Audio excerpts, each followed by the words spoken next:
En este vasto mundo, hay personas cuya forma de pensar y habilidades desafían nuestra comprensión. Individuos que parecen operar en una frecuencia diferente, como si fueran portadores de conocimientos que no pertenecen del todo a este tiempo ni a este lugar. Su manera de ver el mundo, sus conexiones con lo desconocido y su capacidad para trascender las limitaciones de lo común nos dejan con una sensación inquietante pero fascinante. Estas mentes avanzadas podrían ser un atisbo de algo más grande, una evolución incomprendida, una chispa de lo divino o tal vez un eco de lo extraterrestre. Las culturas antiguas hablaban de seres especiales, enviados con un propósito más allá de lo humano. Hoy, la ciencia y el misterio se cruzan al tratar de entender cómo algunos parecen romper las reglas del conocimiento y la percepción. ¿Estamos presenciando los límites de la mente humana? ¿O acaso estamos ante algo que desafía las leyes mismas de nuestra existencia? Algunos afirman que estas personas podrían ser la clave para comprender los secretos más profundos del universo. Si sus habilidades y pensamientos son un puente hacia lo desconocido, ¿qué nos están tratando de revelar? Quizás sus mentes actúan como portales que conectan nuestra realidad con dimensiones que apenas comenzamos a explorar. Y no se trata solo de lo que pueden hacer, sino de lo que nos inspiran a cuestionar. ¿Hasta dónde puede llegar la mente humana cuando se libera de sus cadenas? ¿Cuántos secretos están escondidos justo delante de nosotros, esperando a ser descubiertos por aquellos capaces de ver más allá? Lo único seguro es que estas personas son un enigma que nos invitan a explorar lo que hay más allá de lo que conocemos. Esto es inexplicable y paranormal, un lugar donde lo desconocido deja de ser ignorado.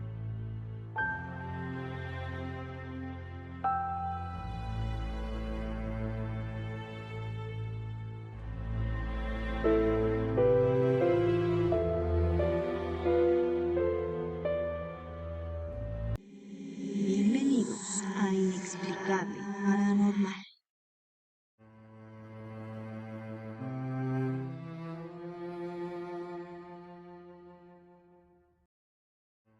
El caso del Dr. Jacobo Grinberg es uno de los enigmas más inquietantes en la historia reciente de México. Un hombre cuya vida y obra parecían estar destinadas a cambiar nuestra comprensión de la conciencia, pero que, en un giro oscuro y lleno de preguntas, desapareció sin dejar rastro. Jacobo Grinberg fue un destacado neurofisiólogo y psicólogo conocido por sus investigaciones sobre la conexión entre la mente humana, la percepción y la realidad misma.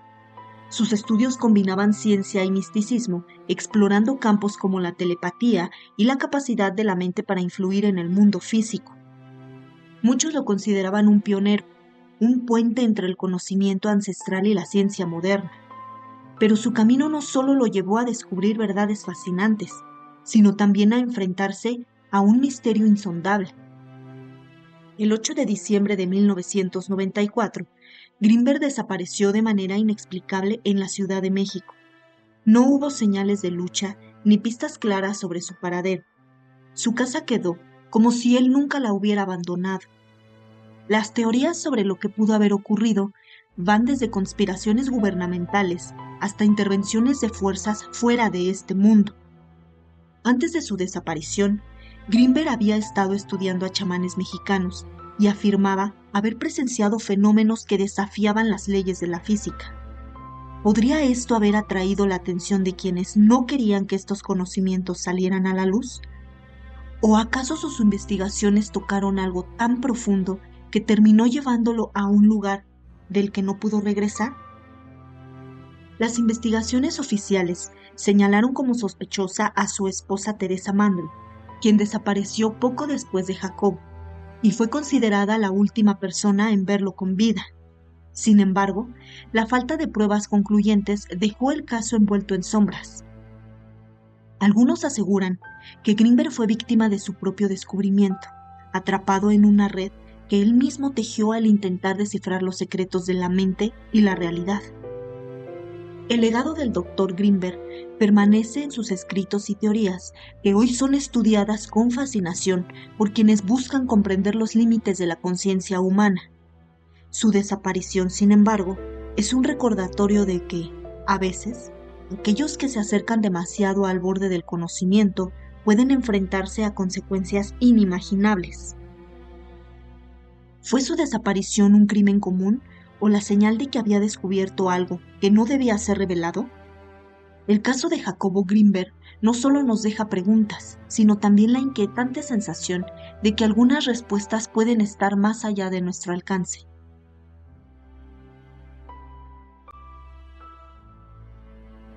Ahora para... Mira, yo la técnica que utilizo consiste en una primera fase. Te sientas, cierras los ojos y empiezas a observar tu respiración. Empiezas a observar tu respiración y van a aparecer pensamientos, van a aparecer sensaciones, no las reprimes. Por ejemplo, si aparece un pensamiento, pues lo dejas pasar y vuelves a tu respiración. Aparece otro pensamiento, lo dejas pasar, lo observas cómo nace y muere y vuelves a tu respiración. Esto como que te prepara porque en una primera fase tienes que aprender a concentrarte, tienes que aprender a centrar tu atención, tienes que limpiar tu mente. Y la forma de limpiar la mente no es peleándose en contra de la mente. Exacto. No la puedes quitar. No hay forma de quitarla. Y si peleas en contra de ella es lo peor que puedes hacer. La fortaleces. Pero tampoco pienso que es malo tener mente. Hombre, es necesario tener un entendimiento, es maravilloso, porque sería desastroso quedarnos sin esta parte. Pero esta mente que nos molesta, estos pensamientos repetitivos, yo pienso que sí hay que limpiarlos, y la forma de limpiarlos es aceptarlos. Paradójicamente es aceptarlos y dejarlos pasar, y dejar que afloren y que afloren y que afloren hasta que llega un momento en el que empiezan a calmarse, y entonces uno puede fundirse con la respiración, estar en ese punto. Bueno, esa es una primera fase de la técnica. Una segunda fase consiste en empezar, por ejemplo, a observar tus pensamientos, tu cuerpo, tus sensaciones, unificar tu cuerpo, recorrer tu cuerpo, observar parte por parte, ir sintiendo, aceptando, sin pelearte en contra de tu cuerpo, sin juzgarlo, sin analizarlo, sino simplemente, por ejemplo, después de que estás en esta respiración ya concentrada, empiezas a sentir la parte alta de tu cabeza, las sensaciones táctiles, las sensaciones de la superficie. Después empiezas a sentir cada parte de tu cuerpo, vas como bañándolo, recorriéndolo poco a poco, hasta que llega un momento en que puedes observar tu cuerpo como una unidad. Es como recuperar tu imagen corporal. Entonces observas tu cuerpo, estás de testigo de tu cuerpo al mismo tiempo que sintiéndolo. Cuando logras hacer esto, el budismo, porque es una técnica budista, se llama Vipassana, es una forma muy extraordinaria de curarse, de limpiarse, además de colocarse en el punto de observación en donde puedes percibir todo tu cuerpo como una unidad. Estás aceptando todo lo que sucede ahí, pero estás en una posición trascendente con respecto al mismo. Exactamente. El siguiente paso es empezar, en la técnica que yo practico, es empezar a activar una percepción simultánea, de tal forma que percibes todo tu cuerpo, con todas sus sensaciones corporales, y simultáneamente tu respiración. Exactamente. El siguiente paso implica, por ejemplo, poner atención a tus pensamientos. Entonces, percibes tus pensamientos, qué pensamientos hay, qué relaciones hay entre un pensamiento y otro, qué redes de pensamientos acontecen, y las percibes con la misma actitud que percibiste tu respiración y tu cuerpo, sin juicios, sin análisis, aceptando todos los pensamientos que acontezcan, pero colocándote de testigo de los mismos. Estás al mismo tiempo sintiendo, viviendo tus pensamientos, pero en el punto de trascendencia con respecto a ellos. La siguiente fase implica observar simultáneamente tu cuerpo, tu respiración y todos tus procesos mentales. Una observación simultánea. Bueno, una vez que acabas esto, que puedes realizar esta observación simultánea, empiezas a poner atención a tus emociones. ¿Qué cambios emocionales hay? cuáles son los tonos emocionales, la luminosidad emocional, las cualidades de la emoción, y observas tus emociones con la misma actitud con la que observaste tus pensamientos, tu cuerpo y tu respiración. Cuando logras esta observación de tus emociones, observas simultáneamente tu respiración, tu cuerpo, tus pensamientos y tus emociones.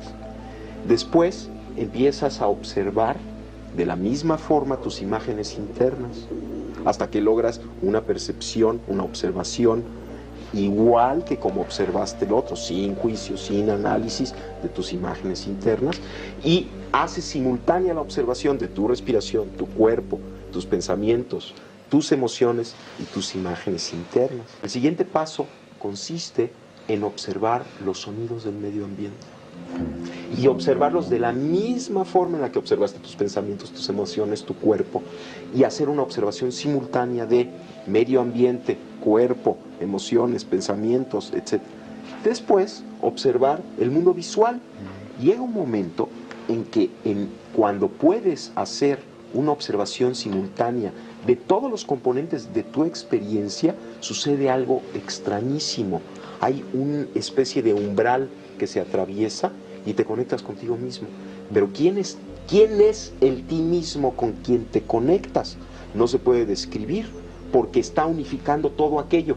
De alguna manera la técnica de incorporar observación a la observación y de hacerla simultánea te hace llegar a un umbral en donde todas las concepciones que tenías de ti mismo desaparecen y te conectas con algo que está más allá de esas concepciones, pero mucho más cerca de ti mismo que nunca antes. Y te das cuenta además que ese ti mismo es inseparable de la totalidad.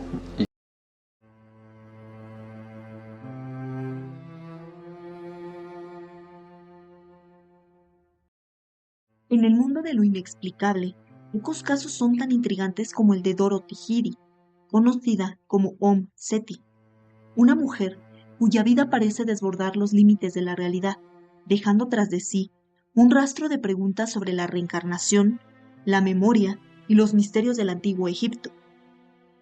Dorothy Heady nació en Londres en 1904, pero su vida dio un giro extraordinario cuando a los 3 años sufrió un accidente que la dejó clínicamente muerta durante varios minutos. Contra todo pronóstico, despertó, pero no era la misma. Desde ese momento, comenzó a mostrar un comportamiento extraño, pedía volver a su verdadero hogar y hablaba con añoranza de Egipto, un lugar en el que nunca había estado. A medida que pasaron los años, su conexión con el antiguo Egipto se volvió aún más profunda. Dorothy afirmaba haber vivido una vida pasada como sacerdotisa en el templo de Seti I. Según su relato, en esta vida fue conocida como Bentreshit, una mujer que se involucró en un romance prohibido con el faraón y, al enfrentarse al escándalo, decidió quitarse la vida. Estas no eran simples declaraciones vagas. Dorothy describía con asombroso detalle rituales, estructuras arquitectónicas y hechos históricos que dejaron perplejos a arqueólogos y a egiptólogos. Su conocimiento era tan preciso que cuando finalmente se trasladó a Egipto, fue recibida con escepticismo, pero también con asombro. Trabajó como asistente en excavaciones arqueológicas, donde demostró un entendimiento profundo de jeroglíficos y estructuras antiguas, a menudo identificando sitios o detalles antes de que fueran descubiertos oficialmente. Uno de los momentos más impactantes fue su colaboración con Abydos, donde señaló la ubicación de un jardín perdido en el templo de Seti I, algo que más tarde fue confirmado por arqueólogos.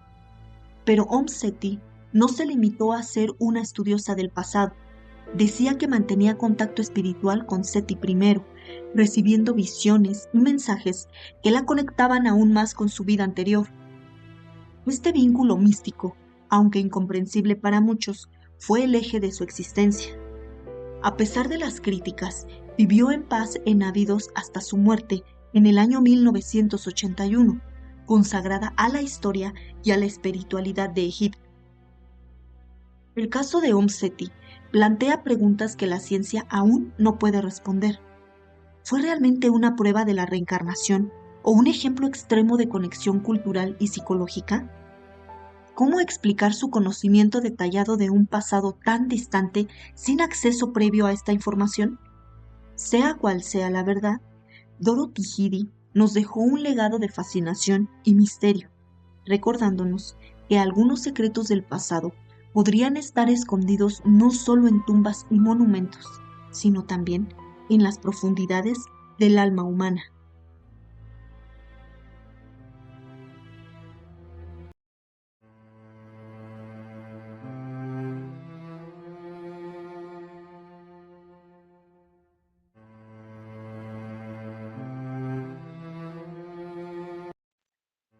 En el México de mediados del siglo XX, una mujer conocida como Pachita se convirtió en el centro de uno de los casos más inquietantes y controvertidos del mundo espiritual. Su nombre real era Bárbara Guerrero, pero pocos la conocieron así. Para muchos era simplemente una curandera, pero para otros era la manifestación de un poder que desafiaba toda explicación racional. Pachita decía ser un canal de Cuauhtémoc, el espíritu del último emperador mexica. Según sus relatos, este espíritu la guiaba en sus sesiones de sanación, donde realizaba lo que ella llamaba cirugías espirituales. Estas operaciones realizadas con herramientas rudimentarias, como un cuchillo de cocina, asombraron tanto a seguidores como a los escépticos, pues aseguraban que curaba enfermedades incurables y realizaba trasplantes sin anestesia ni condiciones higiénicas. Testigos afirmaban que Pachita no solo manipulaba los cuerpos físicos, sino que también parecía trabajar con la energía misma de las personas. Durante las sesiones, hablaba en un tono grave, que según los presentes no era suyo, sino el del espíritu que la poseía. Para quienes acudieron a ella, sus manos no eran las de una simple curandera, sino instrumentos de una fuerza más allá de lo terrenal. El famoso neurofisiólogo Jacobo Grinberg, intrigado por los relatos, decidió estudiar de cerca el trabajo de Pachita. En sus escritos, Grinberg describe haber presenciado procedimientos que desafían las leyes de la ciencia, como la aparición de órganos aparentemente materiales y la manipulación de tejidos, que, según él, no podían explicarse con los conocimientos médicos de la época. Aunque mantuvo una postura crítica, sus observaciones terminaron por convertirse en un testimonio único sobre este fenómeno. Pero no todos estaban convencidos. Pachita también fue objeto de duras críticas y acusaciones de fraude. Para algunos, sus milagros no eran más que ilusiones bien ejecutadas, aprovechándose de la desesperación de personas vulnerables. Sin embargo, incluso los más escépticos no pudieron negar el impacto de su figura y el poder que irradiaba en cada sesión. El caso de Pachita nos deja con preguntas que parecen imposibles de responder. ¿Era una mujer con un talento único para sanar? ¿Una farsante extraordinaria? ¿O realmente un puente entre lo espiritual y lo físico? Su legado, aunque polémico, sigue fascinando y alimentando el debate entre ciencia, fe y misterio. Pachita nos recordó que hay fenómenos que trascienden nuestra lógica y nos confrontan con lo desconocido. ¿Estamos dispuestos a aceptar que hay fuerzas más allá de nuestra comprensión?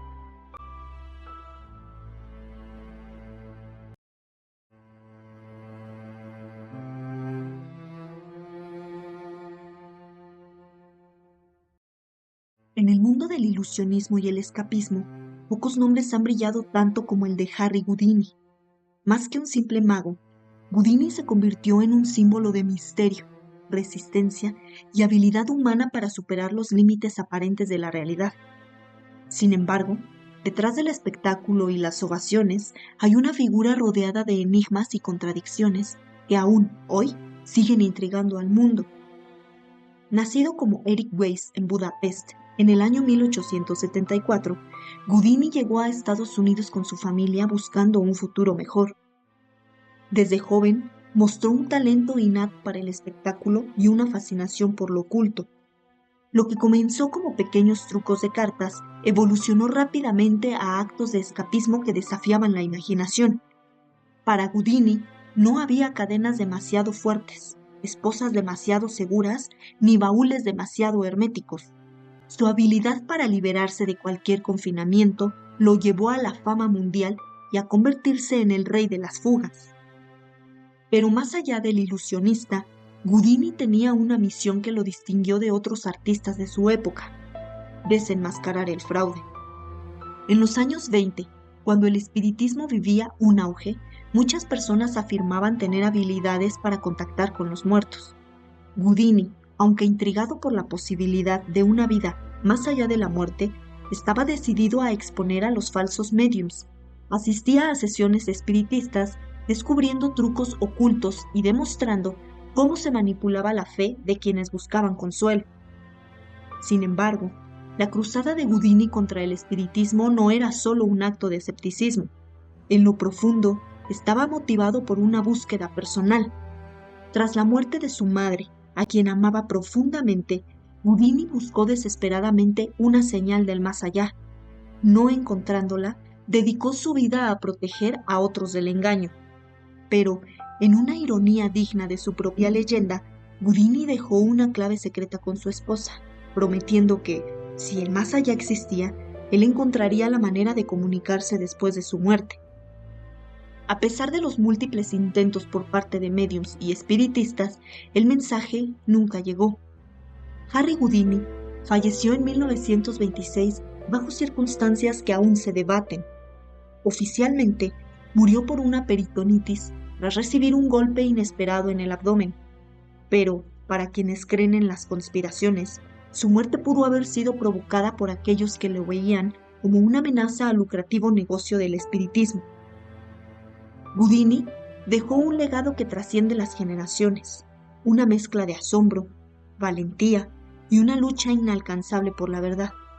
Aún hoy, su nombre resuena como el de un hombre que desafió las cadenas de este mundo, tanto físicas como espirituales.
Albert Einstein, el hombre cuyo nombre se ha convertido en sinónimo de genialidad, es mucho más que una figura de la ciencia.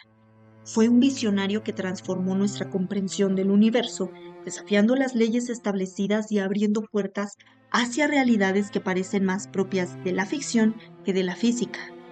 Sin embargo, detrás de su icónica imagen de cabello desordenado y mirada profunda, se esconde un enigma que sigue fascinando a generaciones. ¿Cómo fue posible que una sola mente desentrañara los misterios más profundos del cosmos? Nacido en 1879 en Alemania, Einstein era un niño curioso, pero su desarrollo intelectual no fue inmediato. De hecho, algunos lo consideran un estudiante lento debido a su forma poco convencional de aprender.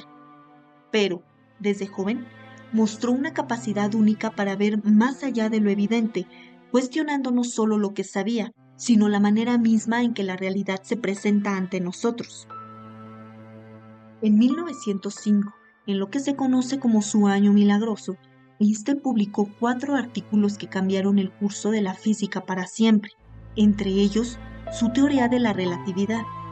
Este fenómeno no solo redefinió la física, sino que ofreció una visión de un universo donde el tiempo y el espacio son maleables, variables que dependen de la velocidad y la gravedad. Una idea tan revolucionaria que parecía desafiar las leyes de la lógica. Pero lo que realmente desconcierta es la profundidad de su intuición. Einstein era capaz de visualizar conceptos que nadie antes había imaginado, como si tuviera acceso a un nivel de comprensión más allá de lo humano. Su método era casi poético.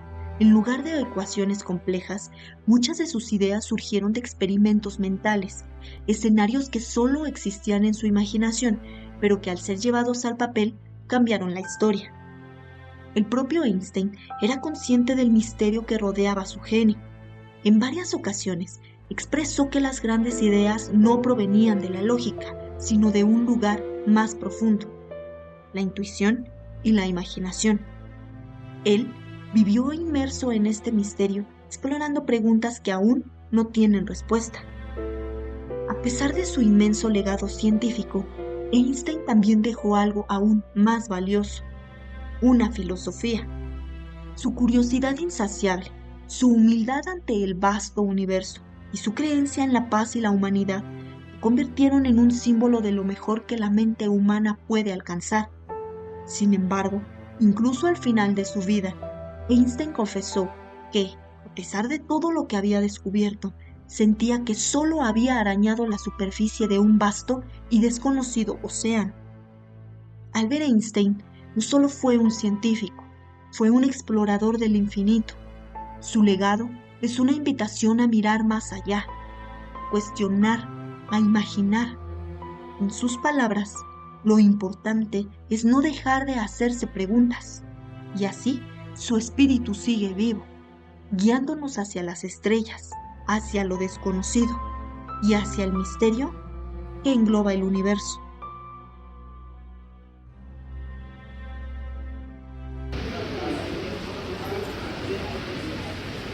Now, I will add a few words unprepared.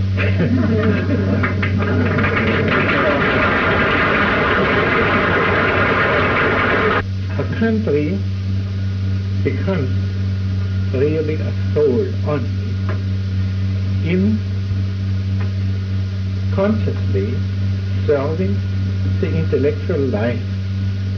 And in the case of our Jewish people, it was really this endeavor which concerns the Jewish people as a whole. We would not be in existence today as a community of people without this continuous